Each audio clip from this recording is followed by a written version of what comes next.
ভোর রাত থেকে আগুনের লেলিহান শিখা দেখতে পাওয়া যায় শুশুনিয়া পাহাড়ের একাংশ জুড়ে। সাদা ধোঁয়ায় ঢেকে যায় পাহাড়ের বিস্তীর্ণ অংশ। গত বছর পাহাড়কে আগুন থেকে বাঁচিয়ে রাখতে সক্ষম হয়েছিল বন দপ্তর, তবে এবছর বসন্তের শুরুতেই পাহাড়ে আগুন দেখতে পাওয়ায় চাঞ্চল্য ছড়িয়েছে সর্বত্র।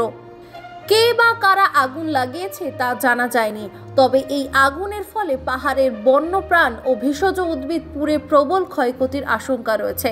বাঁকুড়া জেলার ছাতনা বন দপ্তর খবর পেয়ে ৩০ জনের একটি টিম নিয়ে পৌঁছায় শুশুনিয়া পাহাড়ে। ছাতনা ফরেস্ট রেঞ্জ আধিকারিক নির্মল দাস জানিয়েছেন, কোনো দুষ্কৃতী বা কেউ এই আগুন লাগিয়েছে। আমাদের নজর রয়েছে, অনেকটা কন্ট্রোলে এসেছে এই আগুন। মানুষের পাশে মানুষের সাথে আমরা আছি এই বাংলাতে।